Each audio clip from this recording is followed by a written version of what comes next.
여러분 안녕하십니까? 이번 제1기 교과 오늘은 그 5번째 시간을 공부하도록 하겠습니다. 이번 교과의 제목은 어두운 밤의 별처럼 빛나라 라는 제목이고 이번 교과의 핵심 및 요약을 살펴보도록 하겠습니다.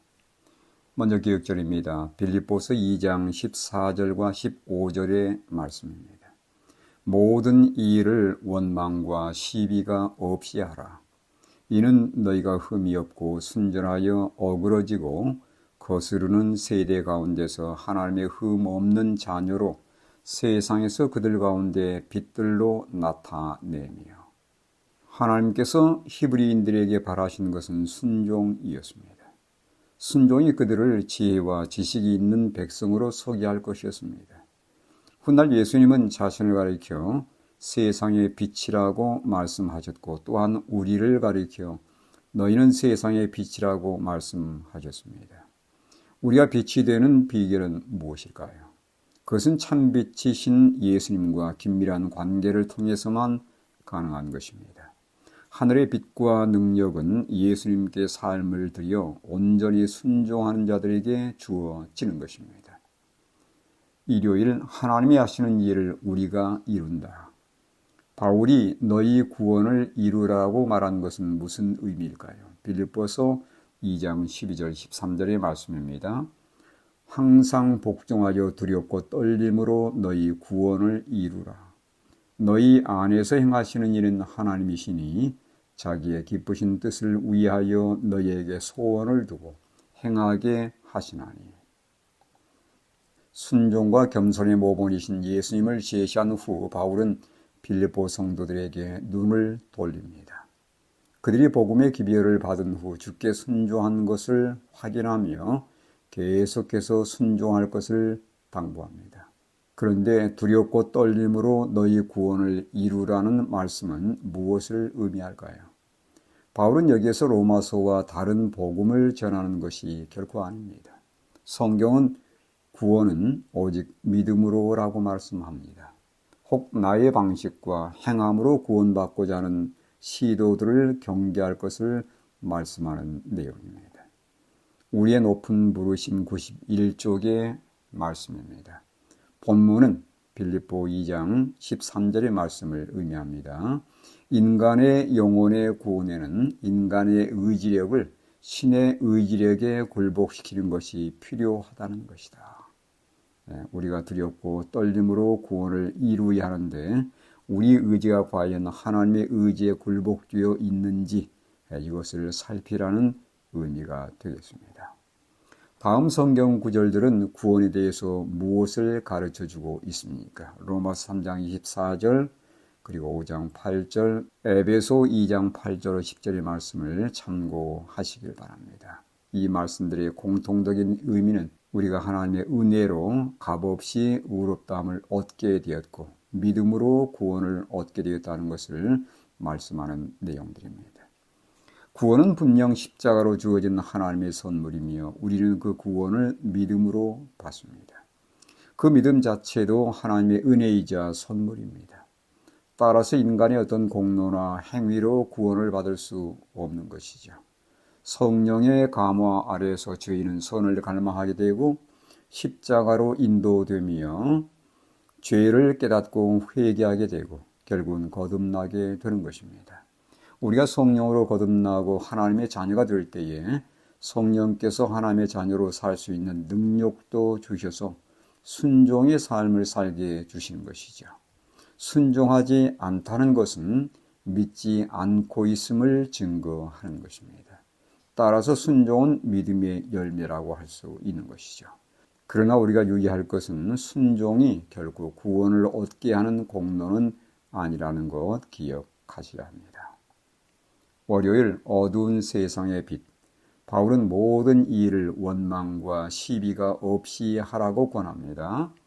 교회 안의 연합은 먼저 그리스도와의 연합과 그분의 말씀에 대한 순종에서 비롯되는 것입니다. 세상에서 그들 가운데 빛들로 나타나기 위해서는 연합은 필수적인 요소입니다. 주변이 어두울수록 하늘의 별들은 더욱 선명하게 드러나게 되어 있습니다. 마찬가지로 도덕적인 어둠이 짙을수록 빛되는 성도들의 삶은 세상과 더욱 대조가 되는 것이지요. 따라서 세상의 생각과 관행과 습관이 우리가 증가하는 빛을 흐리게 하거나 방해하지 않게 해야 할 것입니다. 바울은 하나님의 자녀인 우리가 어떻게 되어야 하며 무엇을 해야 한다고 말씀하는가요? 이 빌립보 2장 15절과 16절의 말씀을 참고하시기 바랍니다. 이는 너희가 흠이 없고 순전하여 어그러지고 거스르는 세대 가운데서 하나님의 흠 없는 자녀로 세상에서 그들 가운데 빛들로 나타나며 생명의 말씀을 밝혀 나의 다름질이 헛되지 아니하고 수고도 헛되지 아니하므로 그리스도의 날에 내가 자랑할 것이 있게 하려 함이라 라고 말씀합니다. 여기 흠 없는 자녀로 드러나기를 하나님께서 간절히 바라시는 내용을 우리가 발견하게 됩니다. 무슨 의미일까요? 흠이 없고라는 말씀은 결점이 없고 책망받을 것이 없다라는 뜻으로 도덕적인 순결을 가리키는 말씀입니다. 특히 욥의 흠 없는 성품에 대해서 이 말씀이 사용되고 있고 신약에서는 하나님의 계명을 순종했던 사가랴의 부부에 대해서 흠이 없이 행하는 자들이라고 표현하고 있습니다. 그래서 하나님의 계명을 온전히 순종하는 자들이 흠 없는 백성들이라는 것을 우리가 깨달을 수 있게 됩니다. 순전하여라는 말씀은 순수하고 섞이지 않은 것을 의미하는데 예수님은 당신의 증인들에 대해서 비둘기처럼 순결하라고 말씀하셨고 바울은 악한데 미련하라고 권면합니다. 현대 미디어 채널들은 우리 영혼을 오염시키는 요소들로 가득 채워져 있습니다. 우리의 믿음은 세상과 구별되는 것이어야 하며 우리는 남들과 다른 것에 대해서 두려워할 필요가 없습니다. 우리의 목표는 세상에서 빛으로 나타나는 것입니다. 그 길은 생명의 말씀을 굳게 잡고 세상을 따라가는 것을 거부하는 것입니다. 우리의 선택에 따라서 장차 그리스도의 날을 기다리며 살았는지 혹은 헛되이 다름질하며 살았는지 결정이 될 것입니다. 화요일 산제사.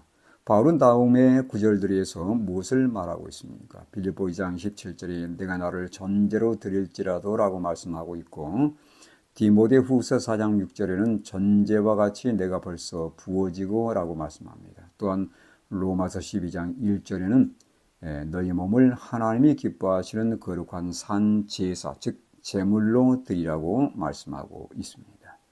바울은 살든지 죽든지 그리스도를 섬기겠노라고 이미 밝혔습니다.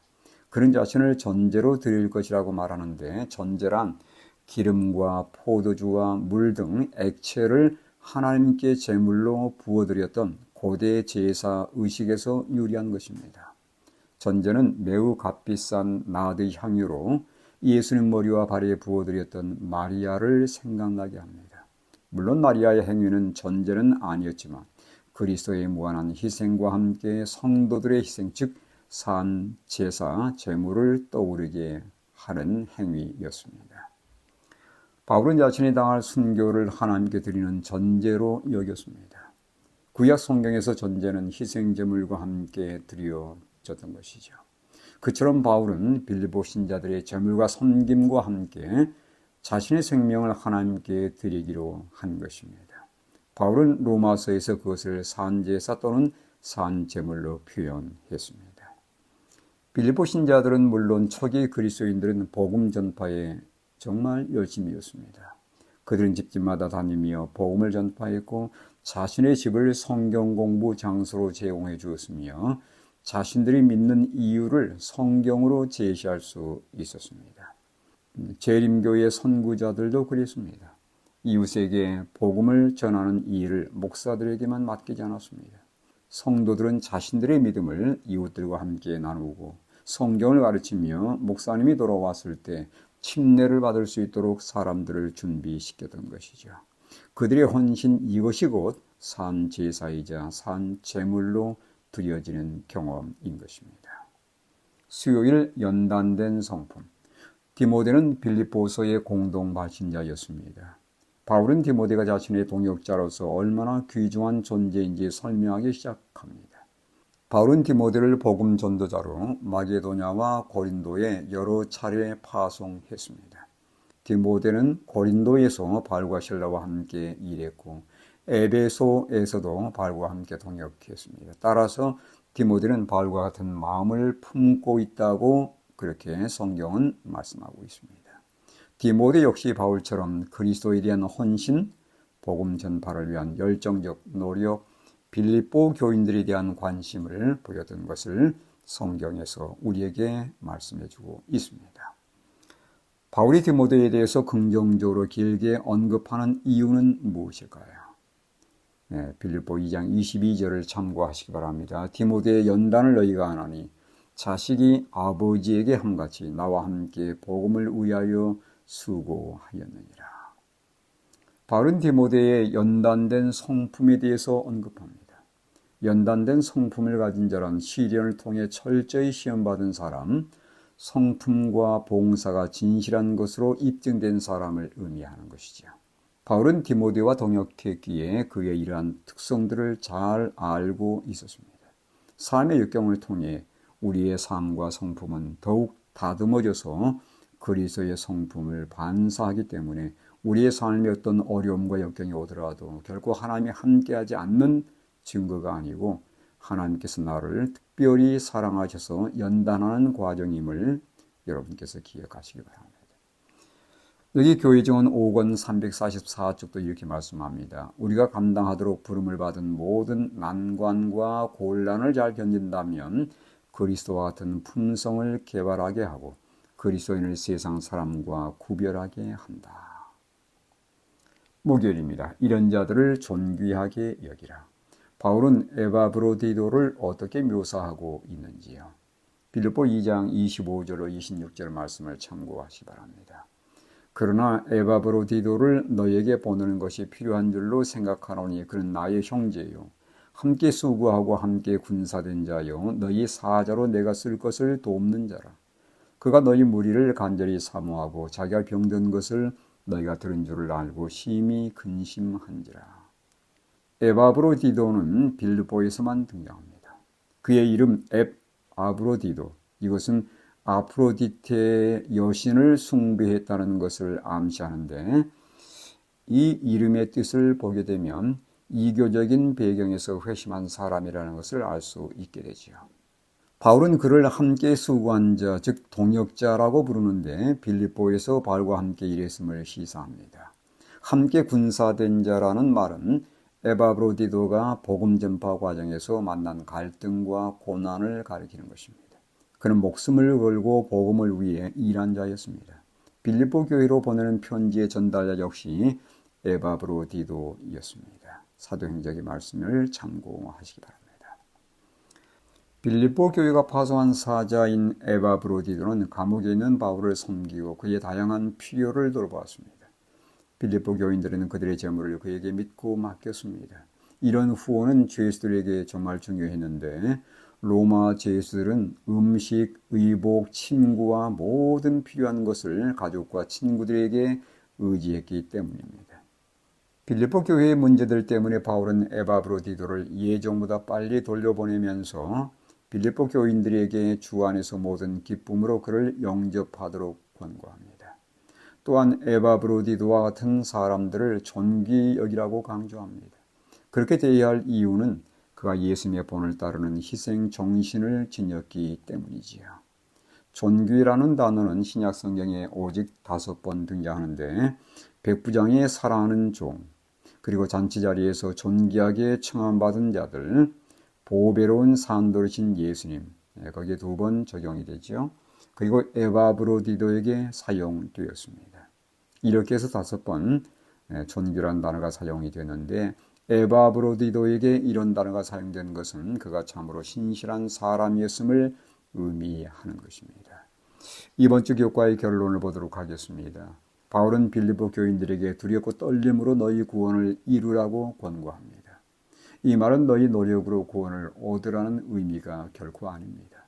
구원은 우리의 의지를 누구 편에 둘 것인가에 달려 있습니다. 그 의지를 하나님께 굴복시키라는 의미인 것이죠. 우리는 구원받은 백성으로 하나님의 말씀을 따라 순종하며 세상의 유행을 배척함으로 빛으로 살아가야 하는 것이죠. 바울은 자신을 전제로 드릴 것에 대해서 말씀합니다. 즉 그리스도의 복음을 위해서라면 언제든지 생명을 걸겠다는 그의 각오이지요. 이러한 정신은 동역자였던 디모데와 에바브로디도에게서도 나타났습니다. 디모데는 복음 전파에서 만난 다양한 시련을 통해서 연단된 품성을 가진 자로서 교회를 섬기는 일꾼이었고, 에바브로디도 또한 감옥에 갇힌 바울을 위해서 애쓴 동역자였고, 빌립보 성도들이 마땅히 존귀하게 여길 만한 그리스도의 일꾼이었습니다. 이들 모두는 어두운 밤의 별처럼 빛나는 그리스도의 충성되고 신실한 종들이었습니다. 이번 주는 이러한 말씀을 통해서 함께 은혜를 나누시고 빛으로 살아가는 우리 모든 믿음의 백성들 되길 간절히 바라면서 교과 말씀을 마치겠습니다.